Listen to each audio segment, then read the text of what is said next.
السلام عليكم ورحمة الله وبركاته. معكم شهد السناني, student at Prince Sultan Military College of Health Science. As we know, communication is so much more than talking. It is one of most important skill in healthcare environment because have big effect in care delivery. Today I will talk about one of communication tool is SBARR. With SBARR, you learn structure of communication with colleague or physician in a clear format. Okay, let me tell you more about SBARR. Okay, what is SBARR tool? It's technique that provide a framework for communication between member of healthcare team about a patient condition.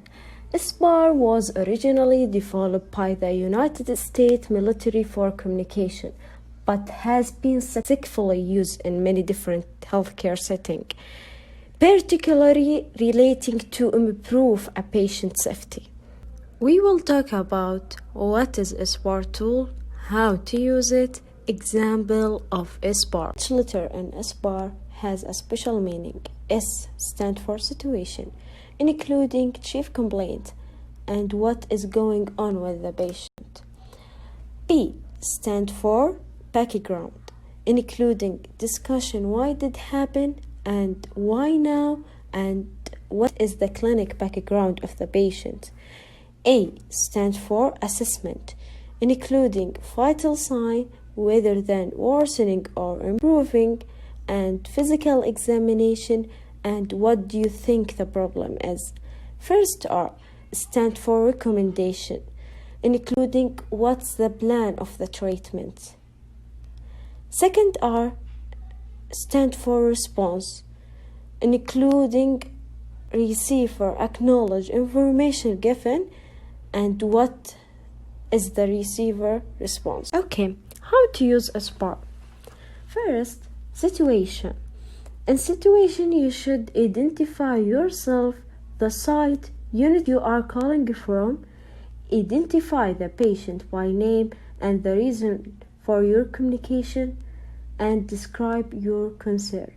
For example, I am RT Shahad. The reason I am calling is because Mr. Ahmed in room 225 has become suddenly short of breath. Her oxygen saturation has dropped to 88% in room air. Her respiration rate is 24 per minute. Her heart rate is 110 and her blood pressure 85/50. Second, P, background. In background, you should give the patient reason for admission and explain significant medical history. For example, Mr. Ahmed is 69 years old man who was admitted 3 days ago from emergency department for strong asthma attack. Third, A, assessment.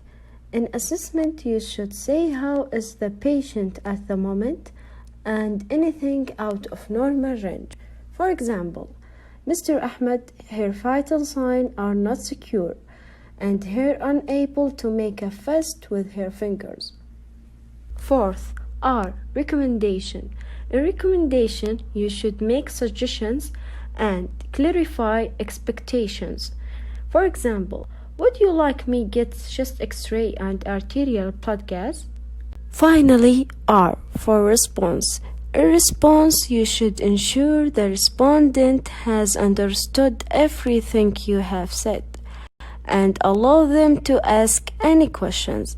For example, physician, okay, I will come to hospital to see the patient.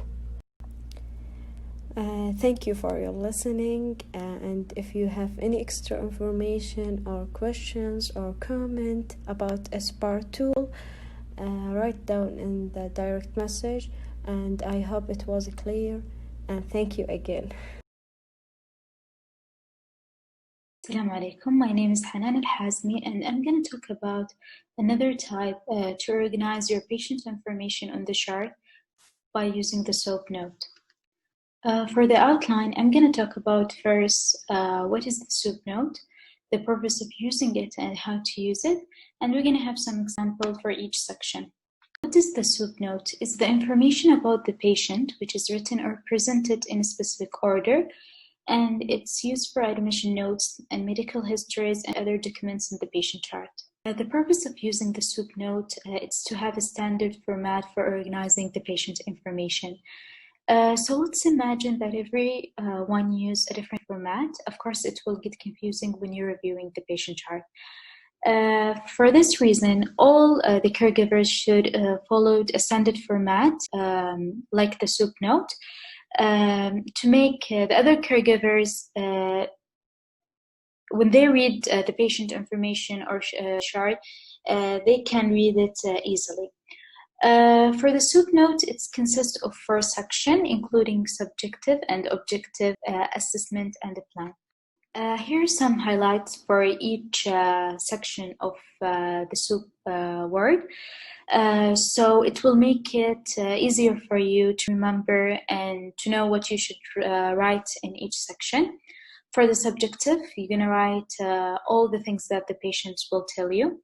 For the objective, what you see, and for the assessment, what you think is going on, and for the plan, your action and what you will do for the patient. For the first section, which is the subjective, it's the information that obtained from the patient, his or her relatives or similar source, and it's about how the patient and you perceive the patient to be doing. This includes how the patient looks and feels in their recent activity. And in this section, you will record things like the etiology or the mechanism of injury and the chief complaint, which is the primary problem that leads the patients to seek the medical attention. And it should be by the patient's own words. And then you're going to write the symptoms and descriptions of the pain. It also includes the medical history, the present and the past medical history. So if the patients are taking some medications or the patients have allergy, they should be written in the subjective. So you can say that the subjective it's take up the majority of the note. And here we have an example. The patient is telling you that it feels like someone is standing on my chest. I cannot take a deep breath. The second part, which is the objective, it's the information based on the caregiver's observations of the patients. And it's the observations, which means factors you can measure, see, hear, and feel or smell. This is the section where you should include vital signs such as pulse, respirations, and temperature. Also, the information from the physical examinations, including color and any deformities felt, should be also included. And the results of the diagnostic tests, such as the lab work and chest X-ray, can be also reported in the objective section of the SOOP note. And here we have three examples. Like you observe your patient, he's using his accessory muscles, and he has thick white secretion. And when you auscultate him, you heard a wheezing sound. So now let's go for the assessment, where you're going to analyze your patient problem. So it's the diagnosis or condition that the patient has. In some instances, there might be one clear diagnosis. In other cases, a patient might have several things wrong.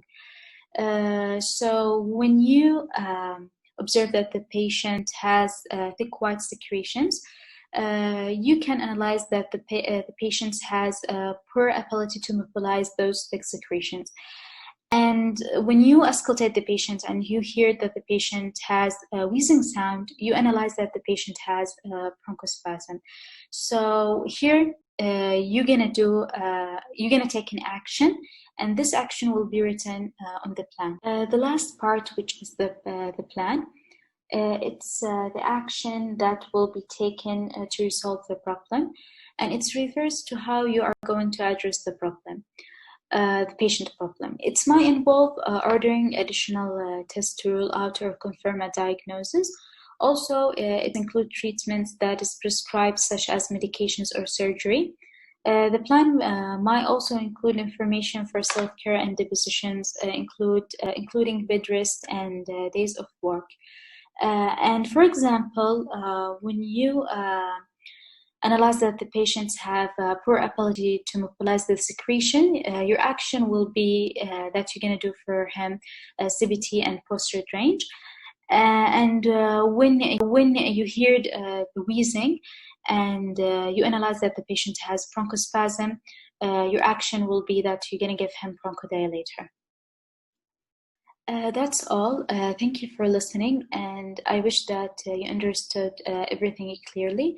And you will come if you have any questions. You can ask us in the direct message. And those are our reference if you need anything.